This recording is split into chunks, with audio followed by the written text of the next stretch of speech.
pushing. I can't take this anymore. The concert venue is packed tight. A man behind me keeps pressing into my backside. I'm wearing a mini skirt today with a thong underneath, and it only makes the situation worse. He lifts my skirt and presses himself against my hips. As the atmosphere heats up, someone in front of me slams into me, and I stumble back a step. My body stiffens as I feel like something just slid inside me. My name was Mandy Cox, and I was a diehard fangirl. I wanted a celebrity to notice me, so I dressed for attention.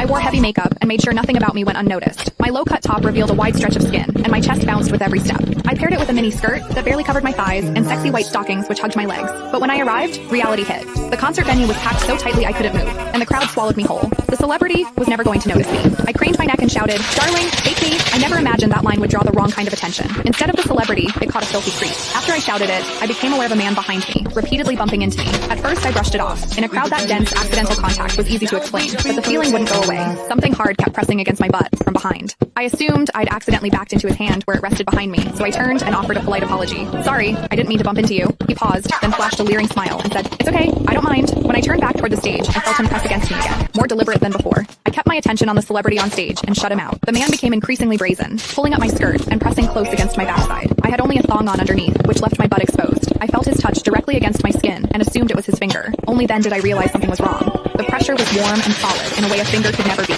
My mind lurched as the truth hit me. In the 20 years of my life, this was the first time a man had ever molested me. Fear surged through me, sharp and overwhelming, and my body reacted with an instinct to flee, but there was no way to move. The concert floor was packed wall to wall, leaving me stuck where I stood. I drew myself tight, bracing as if tension alone could keep the fear out. As I did, my hips closed around the man's so-called finger, trapping it between my cheeks. An unfamiliar sensation followed, and warmth rose to my face. What confused me was that I didn't recoil from it. There was a muted comfort to it, and against my will, it sparked a faint sense of expectation. The man behind me seemed to take it as a signal. He moved in closer, repeating the motion until the intrusion was unmistakable. I had lived a sheltered life as a college student, and now I was being toyed with by a stranger while surrounded by people. Shame surged within me without warning. I felt the urge to sob, but my throat closed, and my voice deserted me. Worse still, the pressure forced my thong inward and sent a restless, prickling discomfort through my body that wouldn't fade. A quiet, involuntary sound escaped me, and the embarrassment followed instantly. I gathered myself and strained to suppress it, holding it down until my throat tightened. The blaring music and the screams around me drowned everything out. With every eye fixed on the stage, no one was aware of what was happening to me. At the same time, the intensity continued to rise, touching something deep inside me. I bit down on my lip as cold sweat traced my spine. My awareness was tipping back and forth between humiliation and a pleasure I couldn't bring myself to name. I knew I couldn't take it anymore if it continued,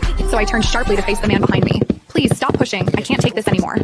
When I finished speaking, the man leaned toward me and whispered in my ear, "Is it exciting, the way I'm pushing against you?" The shame was overwhelming, and I was on the verge of crying. "I'm a virgin. I've never done that kind of thing. Please, let me go." He didn't stop. Instead, his gaze burned deeper as he seized my waist, the pressure growing stronger. "You're really a virgin? Then let me show you what it feels like to be a woman." Click the link in my bio to get the full story for free.